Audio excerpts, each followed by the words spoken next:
friends. Hi, everyone who's arriving. Thank you for being here. Thank you for showing up on a Wednesday night. I'm just looking through right now to see who's here, and I'm going to invite you to put your names into the chat bar and just give a shout out. Say, where are you coming from? Say hello. And I also want to introduce my incredible assistant. This is Bree from Salt Lake. And so I'll just say that if you have any technical troubles during our program. In fact, I'm going to check my volume right now. I'm going to invite you to, and it seems like you can hear me okay. Bree, you can hear me just fine. Um, if you have any kind of technical problem, I invite you to please ask Bree for assistance, and just you can direct message her through the chat and say, "Hey, help me out." And she's pretty darn good at helping people out. Thank you, Bree. She's also here just in case anything goes wrong, by the way, with my internet, which of course we all hope won't happen, but if it does, she'll be holding the space for us until I can get right back. Look at all the names coming in through the chat. Thank you. I see folks from all over California and Canada and Cape Cod. That was a bunch of C's right in a row. Olympia and Oregon. Then we hit the O's. Nice to see you all. Thank you for being here. So I'm gonna jump right in and just say maybe for a moment what tonight's going to look like. If you don't see yourself, that's right, you won't. It's a webinar, so really you're just going to see me. And what I'm going to do is create a platform. What are we doing here? I'll just kind of talk us in, invite us all in, and then I'm going to offer like a chant poem, a way for all of us to write a poem together in the chat bar. And then for the rest of the night, I'm going to recite poems and talk about them a little bit, and then offer invitations for you to do your own writing out of them or your own conversations out of them. That is completely optional, by the way. We're not going to be doing any writing tonight, but what will happen is that you will all get a recording. You will also get a handout that has the links to every poem that I'm going to recite, and it will also have all of the um, invitations, the writing invitations that I'm going to offer you. It'll also have links to all of the authors who I'm going to be sharing tonight.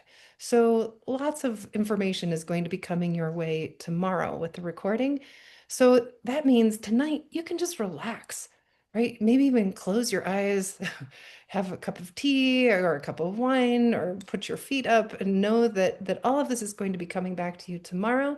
And then in the future sometime, if you want to take it like a writing class right there in your own home, you can just do it right there. You can turn on the video and then put it on pause every time you want to stop and do your own writing. I kind of like it this way because now there's no time constraint. So if you want to take, not 15 minutes, but 40 or a whole hour to do writing, you can just do it in your own time. So that's kind of the spirit of tonight. And I'll just get started then with welcoming you here. And the theme is, how do we write into the pain of the world? And I'm guessing that you aren't surprised that that was a theme that I've been looking forward to bringing poetry to. And we're going to start with a poem by Bertolt Brecht. He's a German poet, and this is a translation from John Willett, and it's his poem Motto, which I've put to a tune, and it goes like this. Motto. In the dark times will there also be singing? Yes, there will also be singing about the dark times. In the dark times will there also be singing? Yes, there will also be singing about the dark times. Well, maybe it feels dark. Maybe it's feeling dark to you too, friends. And And so that's what I want to talk about tonight is how do we meet these dark times? How do we sing into the dark times? Another quote that's kind of as our foundation tonight, Joseph Campbell says, so if you really want to help this world, what you will have to teach is how to live in it. And that no one can do who has not himself learned how to live in it, in the joyful sorrow and the sorrowful joy of the knowledge of life as it is. So, how do we allow ourselves through poetry, well, through everything, but tonight through poetry, to experience this life as it is and enter into that joyful sorrow and that sorrowful joy, that full spectrum? So, we're going to be reaching toward that full spectrum. Uh, what we aren't going to do tonight, friends, where there's not going to be any answers, there are not going to be any easy fixes, and hopefully there are not going to be too many places to hide. Hopefully, it's a big invitation to show up. Hopefully, it's an invitation not to distract ourselves, but to be as present as possible. And I really believe that poetry is a tool that helps us to do that. I believe that poetry is a creative force that is a counterbalance to what is catastrophic. And it's a way for us to meet pain with, mm, well, willingness to see what else is here. And so I want to bring in our three superpowers that we're going to be exploring tonight, that we all have. We all have the capacity to integrate. We all have the capacity to imagine, and we all have the capacity to wake up. And I feel like the poems that I've chosen are all in that vein to help us to integrate not only what is difficult, but also what is beautiful and really understand how do we do that? How do poems help us to integrate? To use our imaginations. I feel like this is probably the most important piece because um, let's face it, it's really important to resist things that we're angry about, but it's also so important to imagine the world that we most deeply wish to live into. And so we'll be doing a lot of that. And also just this call to wake up, which is really, I think, the call to say yes to what is here. By saying yes to what is here, I don't mean affirming it and being like, yay, that's what's happening, but more like, this is what is here. And now, how do I meet the world once I've, instead of pretending it's not like this, how do I meet what is really here? Uh, and then the last quote that I'm going to offer is this one from Margaret Wheatley. There is no power for change greater than a community discovering what it cares about. So tonight, through these poems, I feel like that's part of what we're doing as a community is discovering what is it that we most deeply care about. I'm going to say too, by the way, right now, in terms of what's going on for the with the chat bar, please go ahead and write in the chat bar. I'm going to do my best to keep up with it a little bit. I know that Bree's going to help me with that if there's anything that I really need to notice. But if you have questions, the very end of our program tonight, I'm going to save time for questions and conversation and response. No answers, friends, but conversation, questions, and response. So if you do have questions that come up as we go along, please use the Q&A for that, and you'll find that in the bottom. You'll find that in the bottom of your bar on your Zoom screen. And all right, let's jump in. So, and I'm just going to rearrange things so I can see the chat bar. There we go. Uh, Friends, I want you to know how many hours I put into finding the poems that I wanted to share tonight. And I found dozens and dozens of poems that I thought, this one, this one, this one. So I've kind of simmered them down and maybe even still have too many, but I tried to just condense them to the ones that I thought, oh, this is helping us touch what's really here. And I'm also just so grateful that you are here. Thank you for coming. So we're going to begin with a poem by Laurent Boslar. She was born in Belgium and now lives in California. And this is a poem that came out recently in Vox Populi. And I'm going to read it, but then I'm going to offer an invitation for us to uh, write a poem together. And I'll tell you more about how that's going to work. But her poem begins with the title, In Response to a Student Asking Where to Find Poetry During Difficult Times. It's in morning's first light, already throwing shadows on beds, factories, orchards, and graves. And in the gravelly, "You have a good day now, sweetie," from a diner's old waitress. In a puddle mud on a child's new rubber boots. In an apple's freckles at the farmer's market. Or in a rowboat, its oars at the handles from all, excuse me, or in a rowboat, its oars oily at the handles from all the buoyant escapes. In your friend's voice or silence, in all those years it takes for a barn to collapse, in the terrified tenderness of a first kiss, in the last kiss, too. I love this poem because it's just a list. Some of my favorite poems are just lists. If there's anybody out there who thinks, I don't know how to write a poem, well, sometimes all it is just writing a list with a good title like this one that Laurent gave us in response to a student asking where to find poetry during difficult times. So I'm going to, don't worry if you don't catch the names, friends, of all the quotes. I'm going to send all of those to you. You'll get all of that in the packet tomorrow, including the poems, links to the poems, and the writing invitations that I'll offer you. So for this poem that we're going to write together right now, we're going to title this poem, uh, Today I Find the Living Poem. That's going to be our title. And I'm going to invite you in the chat bar right now to think of anything that you saw or smelled or touched or heard today that made you think, oh, this is what it is to be alive. It can be negative, friend. It could be positive. It doesn't matter if it, how charged it is, but if there was a moment that made you think, this is what it is to be alive. And then in the chat bar, put it's in, and then I'll just kind of read these as they come through and we'll create a spontaneous group poem. It's in the terrified tenderness of the first kiss. Oh, that was, it's in the birds at my feeder and a dog licking my face. It's in the busy bees around the lavender. Today, the poem is in our walk in the rain and the cool breeze wrapping around the fall sun. It's in the heat of the sun and the kindness of the post office worker. It's in the rushing river, too busy to rest. It's in the dragonflies. Oops. Let's see. I'm going to change this just for a second so I can see these better. It's in the young nurse in scrubs playing Debussy in the lobby of the hospital and the rushing river, too busy to rest. It's in the heat of the sun watching my 9-month kitty play.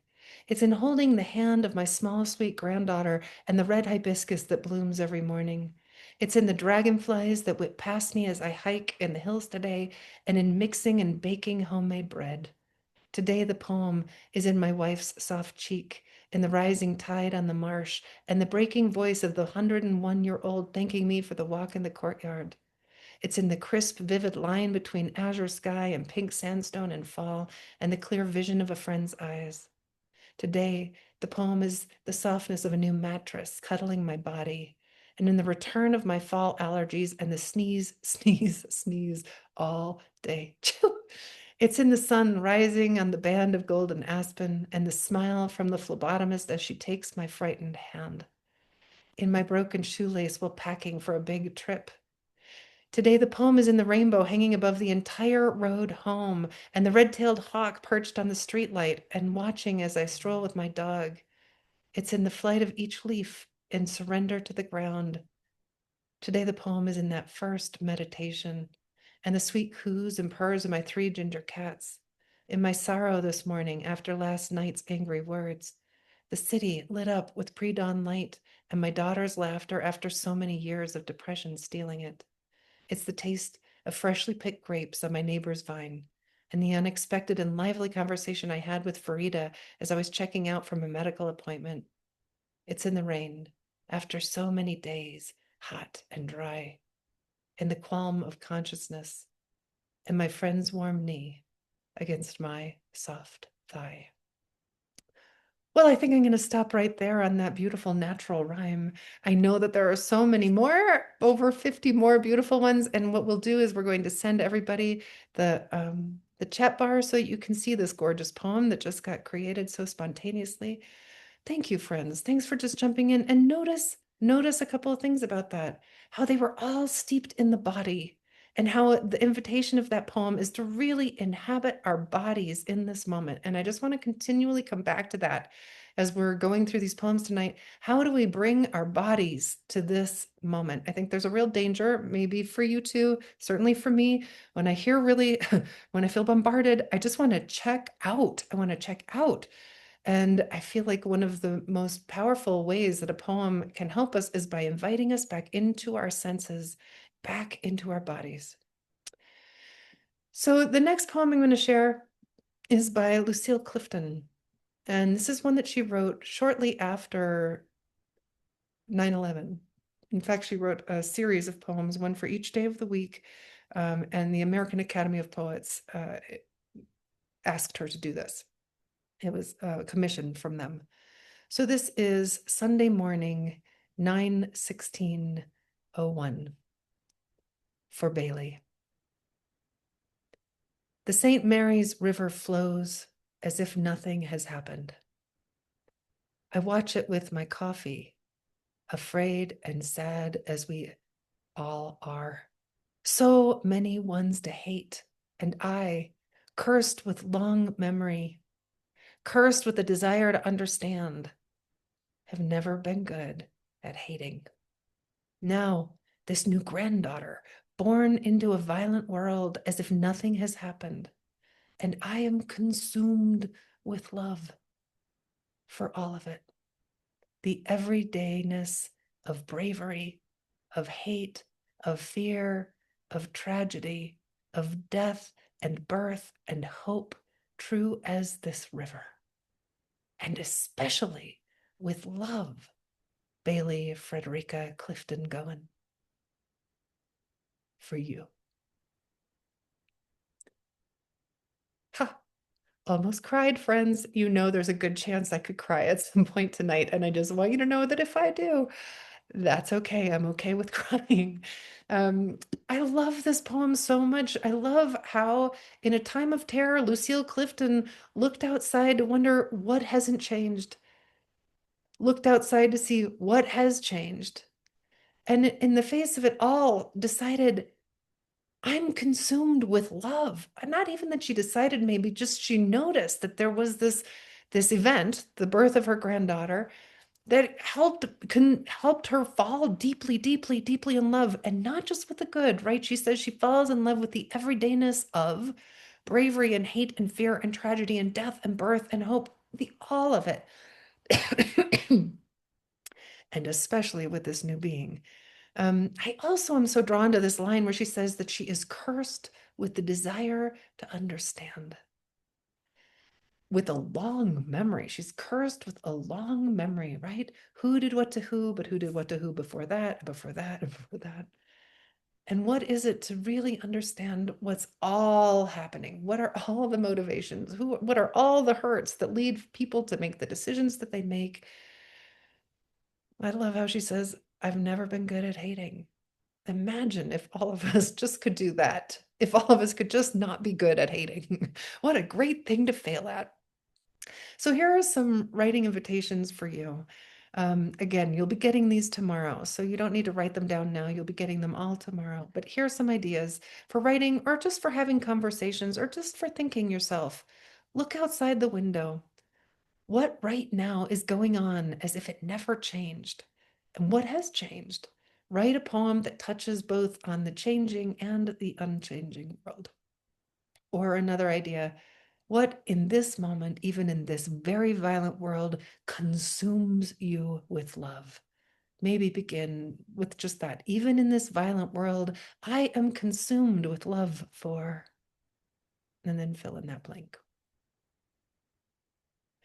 The next poem is one that I found by a woman who lives in Puerto Rico, Aurora Levens Morales. And I'm kind of in love with her and her poems, and just with what she says. And I sent out a quote from her the other day with the invitation to come to this thought shop.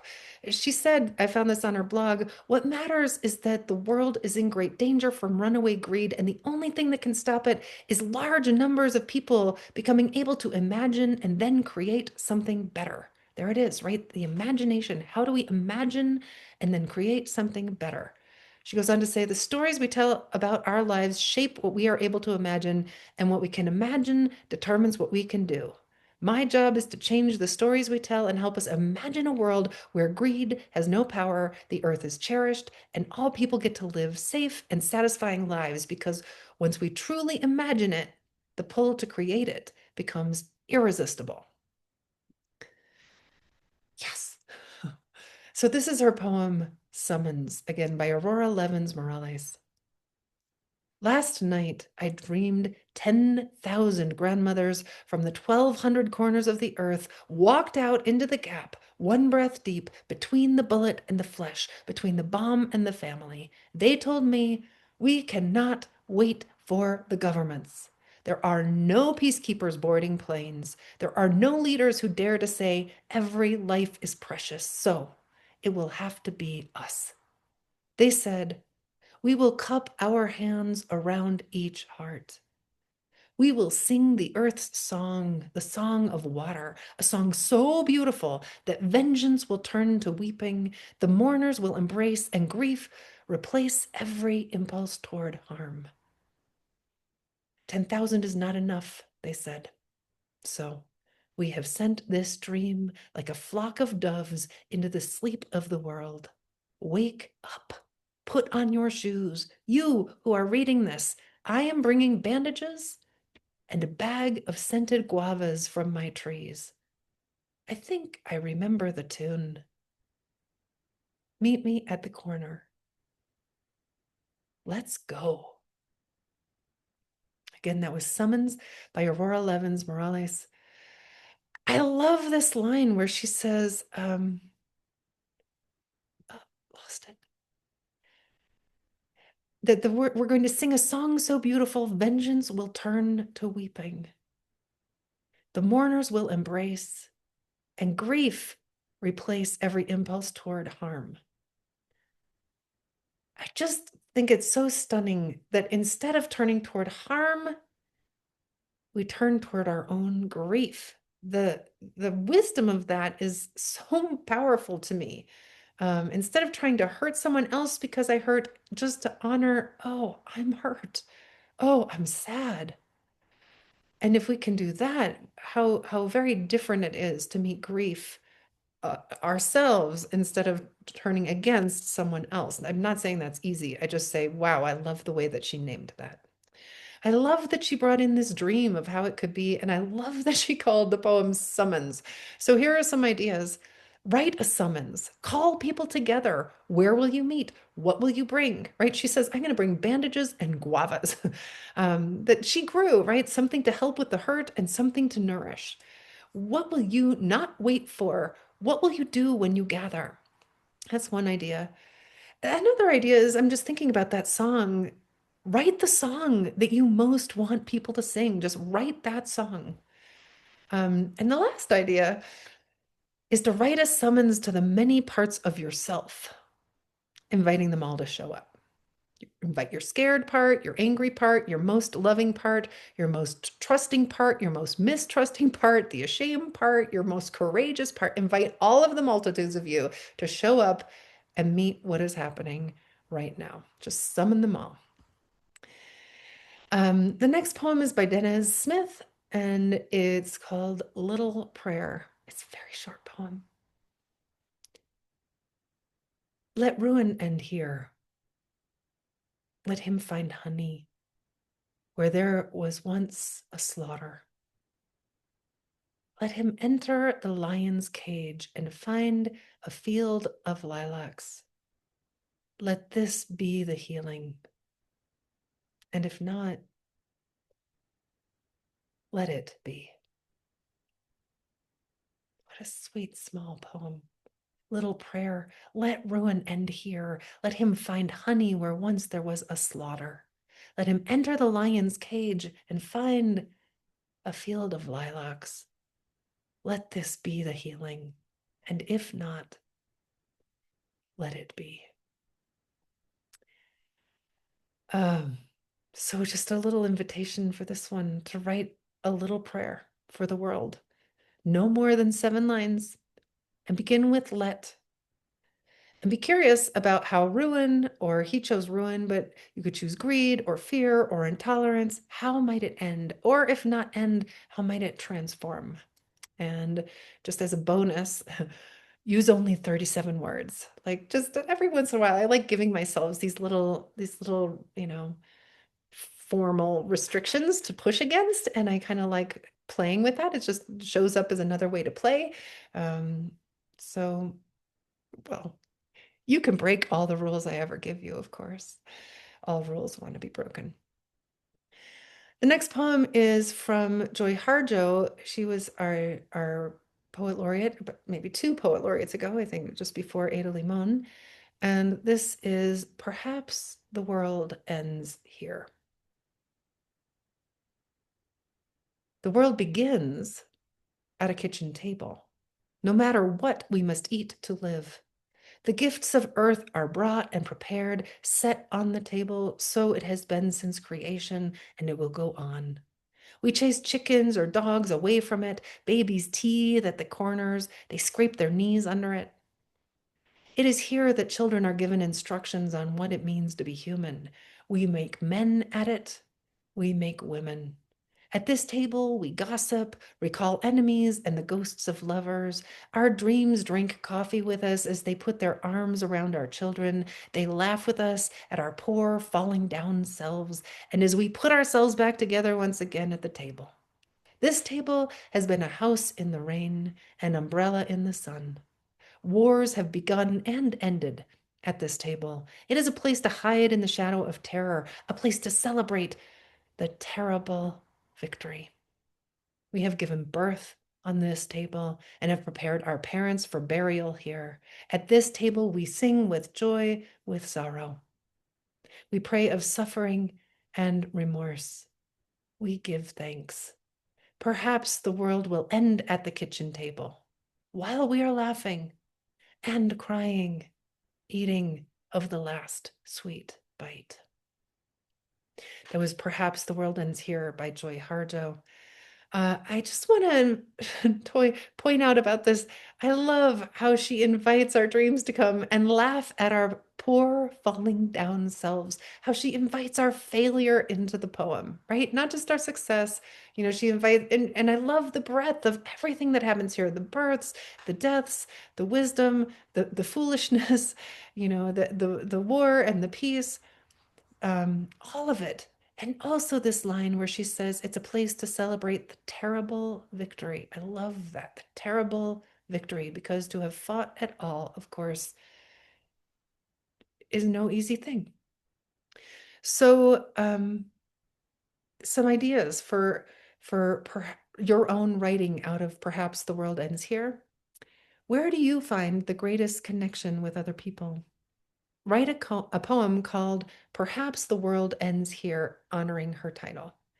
Describe the place and what happens there. How is it a place that has endured over a time? How does it support life? How might it look? How might life look there as the world collapses all around it? And what sweetness might remain there until the very last moment? Or another idea, she says that this is the table where we teach our children what it means to be human. What if you write instructions for children or adults on what it is to be human? And the last idea is just this curiosity about who is present at your inner kitchen table. Perhaps your heart heroes, living and dead, fictional and real. Have a dinner party for all of them and invite all of them into a conversation about what they see happening in the world right now and how to meet it. So I'm just imagining, right? Who could you have? You could have E.B. White, and you could have George Eliot, and you could have Rainer Maria Rilke and Anna Akhmatova, and all the people who you might want to have at your table. Invite them and let them have a conversation. Just what would they say? Invite their wisdom, and maybe you begin with this line: "To the kitchen table of my heart, I invite." Uh, so next I'm gonna just check the chat bar real quick and make sure there's nothing. Um, oh, good. You know what? That might be fun. Go ahead and just throw in, why not? Who would you invite at your table? Just put it in the chat bar, and when you get the chat when you get tomorrow, you can just see who are some of the people that other people are inviting at their kitchen table. The next poem is by my friend James Cruz. It's called Little Altars Everywhere. And I love this poem because it's the, I think the power of the last poem was that this is a place where we can bring everything and bring it up. And this poem is where we can bring everything and set it down. So this is Little Altars Everywhere by James Cruz. There are little altars everywhere in the world, places where you can lay down your suffering for a while. Hollowed out oak trunk in the forest trail where you leave acorns and pine cones and worries you've gathered on a cushion of moss, whose patience softens everything. Or the bench at the busy intersection where streams of people crossing the street parted around you and you fell in love with each of them. The men in suits, baby strapped in strollers, and left your fear crumpled there like a useless receipt. Or the shelf where you keep the box of your mother's ashes next to an electric candle that flickers day and night. How you give your grief to the yellow glow of that false flame over and over, knowing that even the plainest of light can be enough sometimes to hold your pain. Gosh, I love this book. And it came, by the way, out of this, or this poem came out of this book with James's Unlocking the Heart, Writing for Mindfulness, Courage, and Self-Compassion, which I just want to say, what a gorgeous book this is of poems, essays, and also a lot of writing invitations that you could do yourself. So um, the the ideas I have for you for this poem are just to think about places where you, like James says, can lay down your suffering for a while and write a poem honoring this temporary altar. And maybe begin, I give my grief or fear or anger or suffering, whatever it is, right? Whatever's up. I give my fear to the and then set it down on this place. And how does it feel to set it down? What do you notice about your body? Or can you set it down? Is it too hard? Is it impossible to set it down? What do you notice about how it feels if you pick it back up? Or do you not choose to pick it back up? So that's idea one. Idea two is, and this is something that came out of something that James said about this poem. Um, he said in his little essay that attention itself is a kind of altar. So if you imagine that your attention is an altar, not necessarily a place to worship, but a place for insight, wonder what is being placed on the altar of your attention right now? And what do you notice about yourself when you think about your attention this way? Um, all right. And the next poem by my friend John Rodell. And this poem, I feel like, is a generous letter to, well, I'll tell you the title, An Open Poem to a World-Weary Empath. And I'm guessing, friends, if you showed up for tonight, you might be feeling a little world weary and empathic yourself. So he's writing it, I think, to maybe a specific person. Um, well, I'll just read the poem and let it do its work. An open poem to a world-weary empath. You can't leave Earth yet. Because I just flipped ahead about 100 pages in your story, and I read that someday you will be the reason someone else doesn't give up on their life. I'm sorry to spoil the end of your epic tale, but someday you will be the one who ignites that blaze in another person's heart that won't ever be put out again. Don't complicate the plot of your story. You are here to be a lamplighter that hands out little bits of your flame to ensure the rest of the world doesn't exist in darkness. I know. You've been scorched so many times. To love the world is to sometimes be burned at the stake by others who mistake your gift of compassion as a personal weakness. I know it's not easy to be a bringer of light to those who have become addicted to shadows, but we need you to be a gardener of effervescent seeds that you will perhaps never see grow into burning rose bushes that can be seen from space. Oh, my love, don't give in to the calling despair. Set your life on fire with kindness and watch how many other people come out of their caves to sit by your campfire heart, to share their own stories of survival. Oh, my love, you are my favorite element. Again, that was an open poem to a world-weary empath by John Rodell. And isn't this this part, he says, to love the world is to sometimes be burned at the stake by others who mistake your gift of compassion as a personal weakness. And I'm so grateful that he named that. That because we've had people recently call out that compassion is a weakness, that empathy is a weakness, that and uh, I can't help but believe the exact opposite, friends, that it is the greatest strength we have to be able to put ourselves in each other's shoes, to be able to feel the hurt of another and to open to them as a fellow human being, as a sister human being, and as an other human being, and say, I feel you. I feel you. I am here with you, and I'm meeting you in this difficult moment. So, ideas for writing out of this: write an epistle, which is a letter poem, to someone else who is feeling helpless, encouraging them to go on. And begin with compassion, maybe. I know you feel. Perhaps imagine that you can flip to the end of their story. I like the way that John does that at the beginning of the poem and see why the world needs them. There's that imagination piece, right? Or maybe write such a letter to yourself. Are you the world weary empath? Write a letter to yourself that's encouraging yourself to go on. And the last idea is to write a letter poem to somebody whose campfire heart you sit at. Who has a campfire heart that you can? I love that little phrase that he has at the end of that poem. And whose campfire heart do you sit at?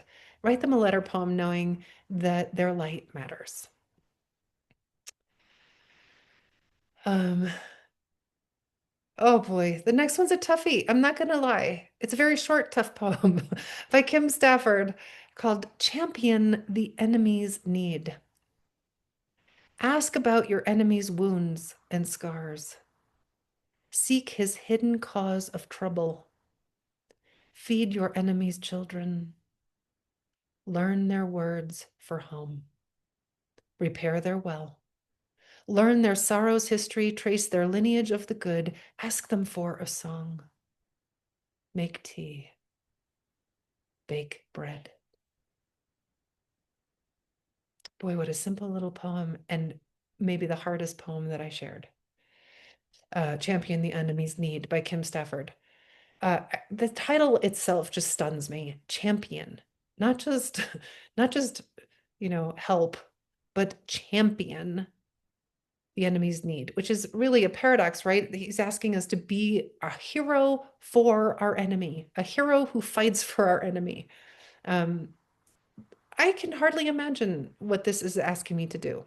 Really, I think of the people who threaten me, and to think about the people who make me feel super threatened, and to think about asking about their wounds and scars, to seek out their trouble.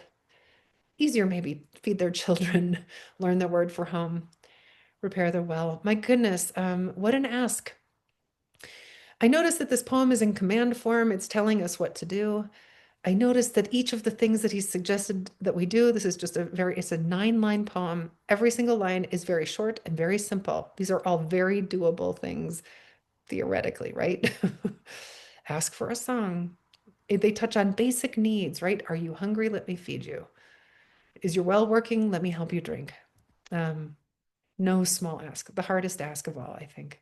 So here's an invitation to write from this poem. Think of someone, or perhaps a group of someone's, with whom you struggle. It could be an individual, a group. Imagine you are asked not just to care for these people or this person, but to be their champion. What will you ask them? How would you hope that you would treat them? And write a how-to poem in which you give instructions to yourself on how to be your best self as you meet your enemy. What simple or great actions are asked of you? What changes of heart might be necessary? The other idea I have is to take this right in. My spiritual teacher, Joy Sharp, always says, not past the tip of the nose, which makes me think, okay, what part of myself have I turned into an enemy? How do I demonize myself? So thinking of this, what part of yourself do you consider your enemy? Maybe you've even declared war on this part of yourself, and then maybe write a ritual or instructions for how to meet it. accept it, integrate it, or dare I say, champion it. The next poem is by our present poet laureate, Arthur Z. And congratulations, Arthur Z. And I wanted to preface it with a quote from Wendell Berry. You have to be able to imagine lives that aren't yours. I really think that's what Kim Stafford's poem that I just read, I think he's asking us to do the same thing. And Arthur Z comes at this from, my gosh, this poem is ferocious and really uncomfortable for me. I'm going to say that sometimes in the big hullabaloo of it all, we can forget there's also a huge planetary crisis going on. So this poem addresses that. This is Jaguar Song by Arthur Z. Just after you sign and envision building homes on this tract, you smell me in the dark, knowing that I move through this terrain at night. Though you only think of building and selling, even now you believe you can borrow my spirit by wearing a mask of my face on your face. Look at me. Delve into your fears. Is your deepest fear to be hacked, strangled, strapped to an IV on a bed with no chance to die? I can grasp a turtle and break its shell with one bite.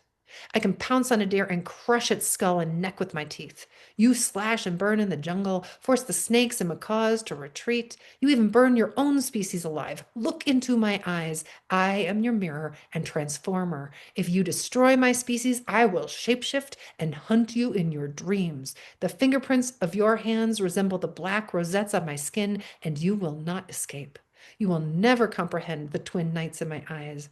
Remember, as a child, you came up the steps from the basement and flicking off the light at the top of the stairs, feared a hand about to grasp your shoulder from behind. That fear is alive. And now, as you rummage for your keys at the apartment doorstep, I am a passing jogger about to pounce. I am the creature who smells your darkest thoughts. And as you turn the key in the locked day or night out of the darkness, I spring. Oh, that's a terrifying poem. Jaguar Song. Wow, did Arthur Z ever really put himself into that jaguar and let all of that anger and frustration and survival mechanism and ferocity just come in? And so my invitation to you, friends, is to write a letter to humans from the point of view of any part of the world, plant, animal, that is being violated or endangered by humans, right from its point of view, even if it makes you very uncomfortable, give it a voice. Um, oh, the next poem, all right, is a little bit of a salve, maybe. Mary Oliver says, keep some room in your heart for the unimaginable. I think that's what I'm really asking us to do tonight, friends, is what feels unimaginable, and can you imagine it anyway? And this poem is from Benjamin Zephaniah, and he's a British rap poet. I think he died in 23. And this poem, Good Hope, is a poem that he wrote for kids. I believe there is enough food on this planet for everyone. I believe that it is possible for all people to live in peace. I believe we can live without guns. I believe everyone is important. I believe there are good Christians and good Muslims, good Jews and good not yours. I believe there is good in everyone. I believe in people. If I did not believe, I would stop writing.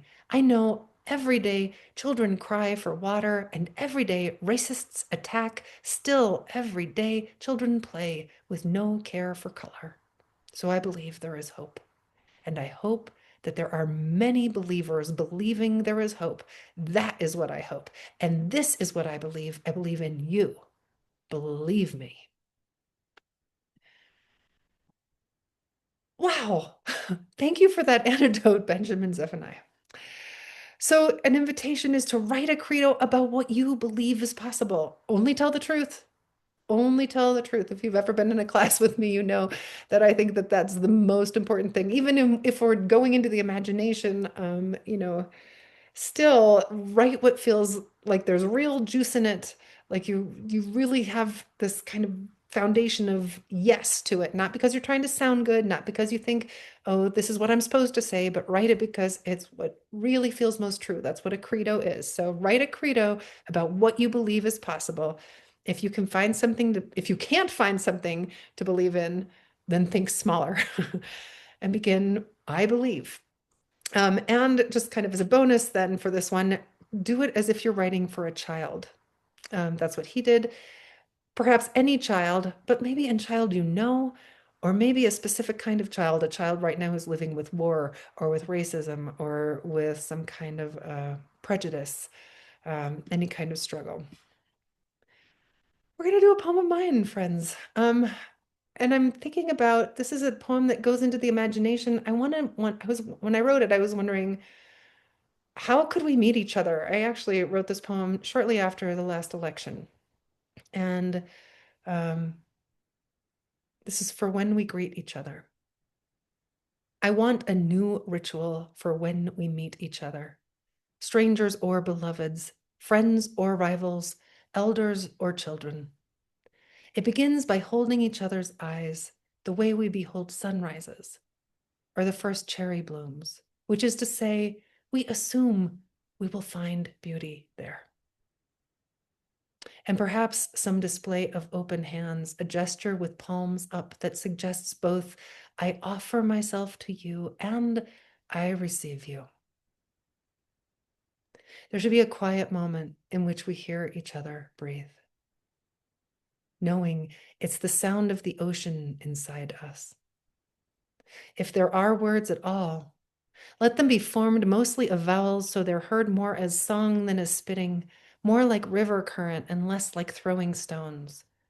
Words that mean something like, I do not know what you carry, but in this moment I will help you carry it.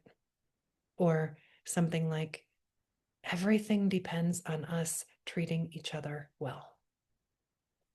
And if we said it enough, perhaps we would believe it. And if we believed it enough, perhaps we would live it, treating every other human like someone who holds our very existence in their hands, like someone whose life has been given to us to serve, even if it's only to walk together safely down the street, hold a door, pass the salt, share a sunset, offer a smile, and say with our actions, you belong.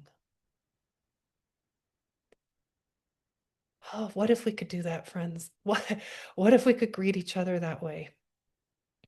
Um, this is it, right? This is how we imagine it into being. Is this what it's like? No. Can you imagine it? I can imagine it. I can imagine it.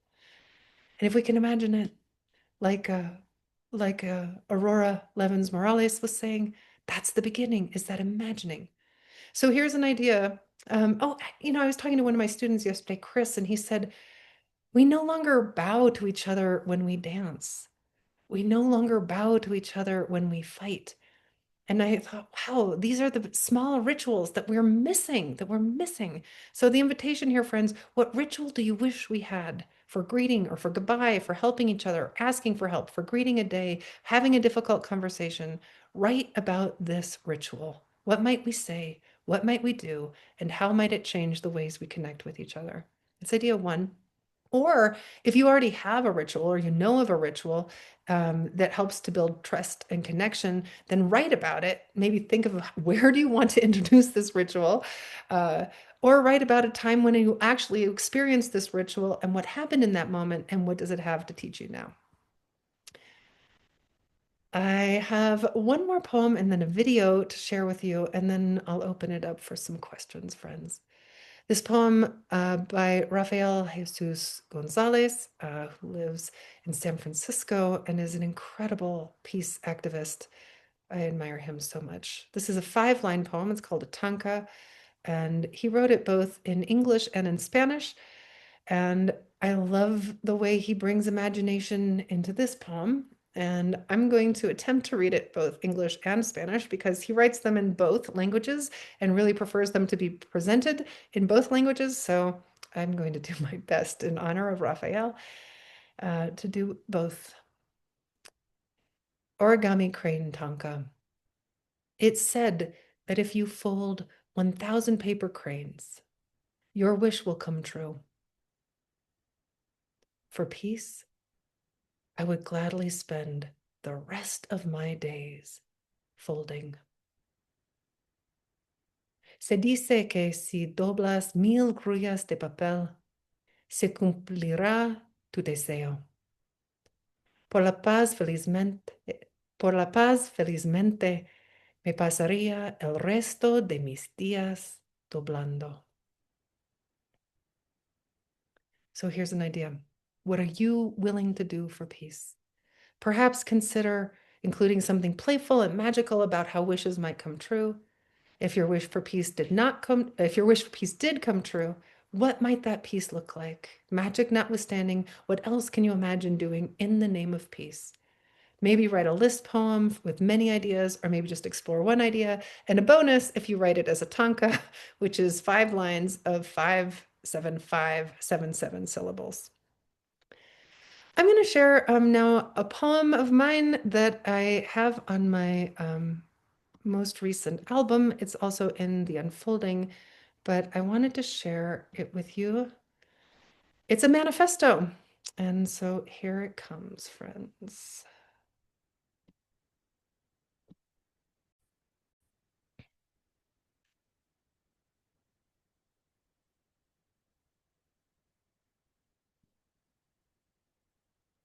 Oh, nope, that's not going to work. That's just the picture of it. Hold on, hold on. Just an example of how to fail. All right, here we go. Oh. All right, and now this is taking me a second. I thought I had it all set up. Here we go.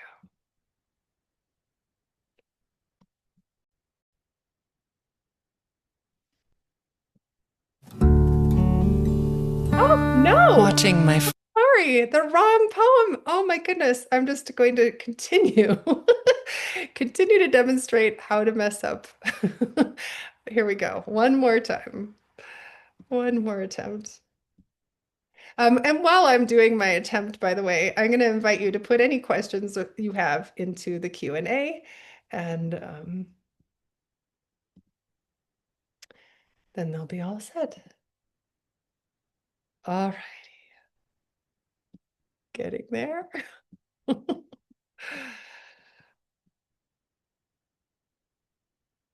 Okay, here we go.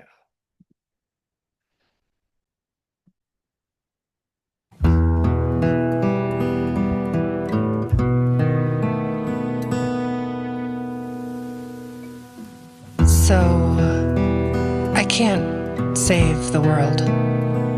Can't save even myself. Can't wrap my arms around every frightened child. Can't foster peace among nations. Can't bring love to all who feel unlovable. So, I practice opening my heart right here in this room and being gentle with my insufficiency.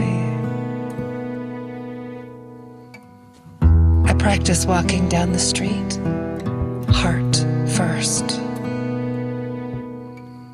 And if it is insufficient to share love, I will practice loving anyway. I want to converse about truth, about trust. I want to invite compassion into every interaction.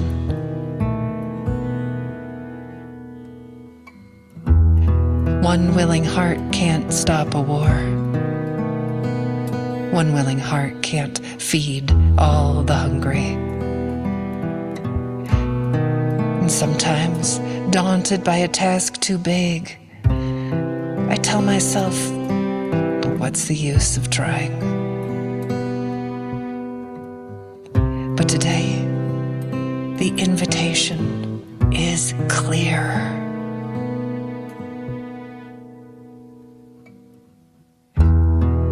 To be ridiculously courageous in love, to open the heart like a lilac in May, knowing freeze is possible and opening anyway. To take love seriously, to give love wildly, to race up to the world as if I were a puppy, adoring and unjaded, stumbling on my own exuberance, to feel the shock of indifference, anger, cruelty, fear, and to stay open to love, as if it matters, as if the world depends on it.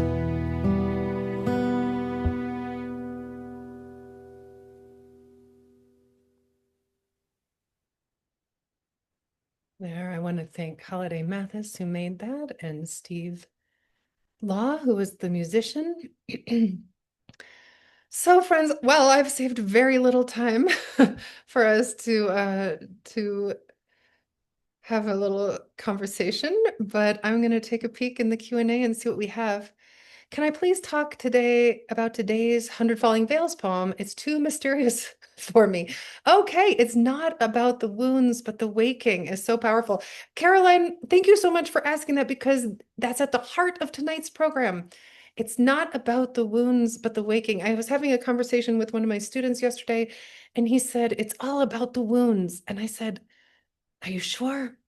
He said, no, it's all about the healing. And I said, are you sure? And he said, no, it's about the waking. And I thought, yes, that's it. What are we here to focus on? On our own waking up, which is how we were beginning our program today, right? When I said, that this is what poems can help us do, is be more present to what is really here. How do we wake up? I think that is what waking up is, right? Being present to what's here. Oh, in Ordinary Mysticism, this book by Mirabai Starr, which I cannot highly recommend enough. And I was just reading this today, actually, with another student. And this is, I think, what I mean by what is it to not about the wounds, but the waking. And she says, I want you to be exactly who you are, a true human person doing their best to show up for this fleeting life with a measure of grace, with kindness and a sense of humor, curiosity, and a willingness to not have all the answers, with a reverence for life. I really feel like that's it, right? To wake up, to show up, to fall down and get back up. Thank you, Caroline. Uma says, we empaths are so good at taking care of others and tending to them well, but terrible at boundaries and tending to the self. Yes, great point. I'm curious to hear your thoughts and reflections on how we find this delicate balance. Right. I don't know if I believe in the word balance, by the way, Uma. We just passed the equinox, and you know how long that lasted? A second, right? And the rest of the year is out of balance. I just don't know if I believe in balance. I do believe in showing up, though, and part of showing up is knowing our boundaries, and knowing when to say, when is peace saying, no, I need to go take care of myself. I cannot be present with you. And I don't know how we learn that, except by learning when we're not serving ourselves in the world and making different choices. And I don't know, I feel like the older we get, the better we get at knowing, well, that didn't work. And then we try to see, well, what else is possible? I think you're totally right about this. Uh, when you're an empath, you can get extremely exhausted. And how do we take care of ourselves first, right? And I think a lot of those invitations that I gave to us tonight are about exploring, the part of us that gives too much. Invite her to sit down at that table, at that kitchen table. Invite her to sit down with, all the other parts of yourself, and let her talk and honor her. Yeah, I see why you're doing this, sweetheart. And let her have a voice, but then find what are all the other voices that are going to sit at that table with her. Um, and thank you for the comments. And look, that was all the questions. So very good. And I would like to, in this very moment, just invite you to put in the chat bar something you're taking away from tonight. It could be a feeling, it could be a line from a poem, it could be an invitation that you want to give yourself. It could just be gratitude or something that you felt like you received, a need that was met. And as you do that, I'm going to just look at them and read a few of them out loud, and we'll end by singing maybe together, even though you are going to be singing in your room and I'm going to be singing here, the poem that we sang at the beginning. Taking away inspiration, imagination, possibility, the courage to write, grace and hope, and learning boundaries by paying attention to our bruises. Taking away the weaving of superpowers into the poems and embodiment, taking away a sense of community and wondering what feels most true, taking away deep gratitude and hope rising and encouragement, taking away permission to love ferociously, taking away a measure of grace, not always balance, taking away the medicine of our time together, learning a word for home from our enemies and asking them for a song.